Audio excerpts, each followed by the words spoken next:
Why do we need fire? That's the first question we'll answer in the next 5 minutes. You know, one of the elements of God, meanwhile, God is not tangible. But you see, in order for mortals to be able to cognitively understand the person called Elohim, he tries to reveal himself through tangible realities. But God is immaterial, God is intangible. However, for man to be able to articulate the essence of God, he defines himself through tangible things. So the Bible says God is light. God is not light. But if he doesn't call God light, there's no way you can know God, because you know light. So because you know light, he uses light to define God.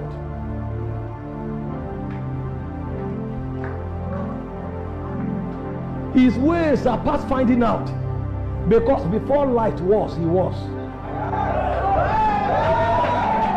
So how can you define him by what he pre-exists? He existed before light was. So light is insufficient in defining his essence. But in order for you to understand who he is, he uses the characteristics of light to define a deity that cannot be approached. So the Bible said he dwells in light that is unapproachable. And another way God is defined, he said God is a consuming fire. So one of the ways by which Elohim was known in the world that was, not this world, because there was a civilization that existed before this civilization. The civilization that existed before this civilization was a civilization of spirits. There were no beings with corporal elements. The world and the realms were dominated by spirits.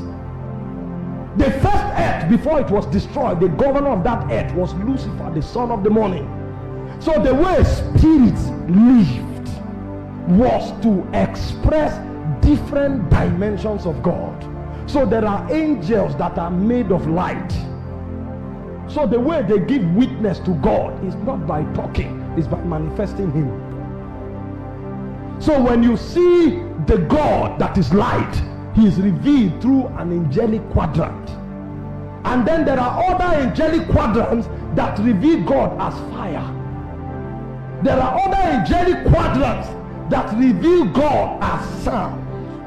So when they show up, you hear volumes of sound that you don't know their origin. The reason is because there is a constant vibration in the bellies of Elohim. So those angels give testimony to the God of sound. There are angels that give testimony to the God of fire. There are angels that give testimony to the God of light.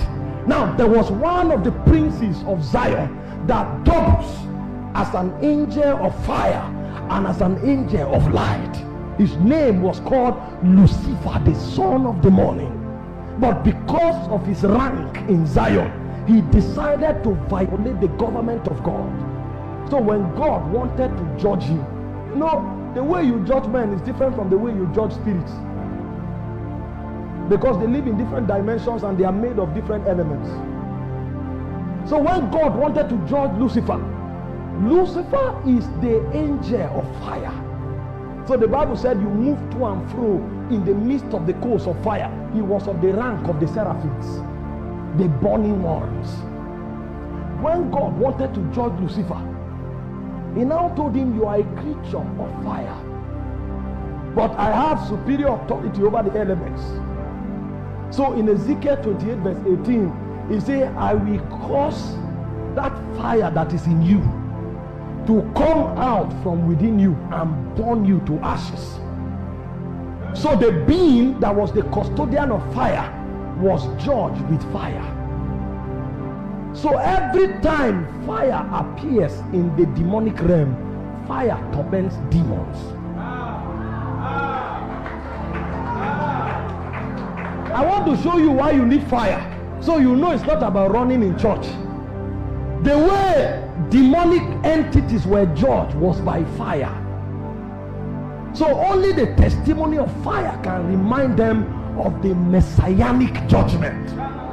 So when a being of fire shows up, the first thing he does is that he reminds Lucifer of the realm he fell from, because he was the custodian of the fires of God. And the second thing he does is that he brings to him the judgment of Elohim that is upon him. That's why when a demon meets a man of fire, he begins to beg, because fire brings torment. So without the testimony of fire, your message is story, because the demons don't hear English. Spirit speaks spirit and life. So the first witness a man carries to have authority in the demonic realm is the witness of fire.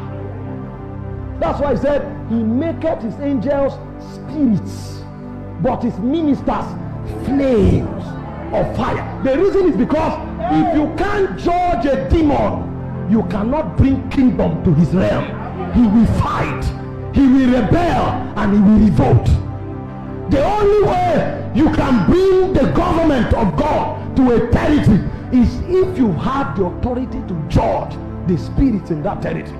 And one of the weapons of judging demonic beings is the testimony of fire, because they were judged with fire. You know, the wisdom of God is beyond human comprehension.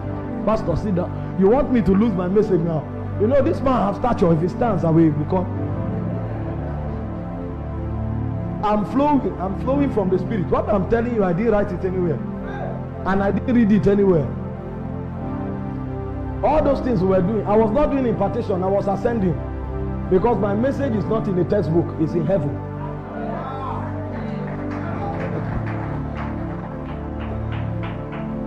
If we don't rise, we will lose. Our generation will be lost, and God will still be Elohim, because his name is I am that I am. So there's no past, present, or future. Everything is now. So 100 years can be cut off. God didn't notice. The reason God will notice is the texture of witness that generations bring, because our witness is like a delegation into the realm of the immortals, that we are also part of the agenda of God. We can be carrying out activity on earth, but there will be no delegation in heaven. So when the immortals begin to bring verdict and legislation, they can forget our generation, until a man stands and say, restore. Restore.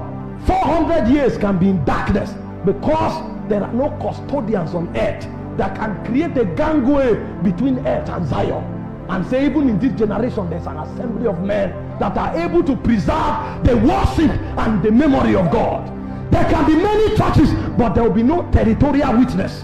And when the immortals begin to function, they don't function because our number is many. They function because we have a witness in the realm of God. That's why I say you have come to Mount Zion, the city of the living God.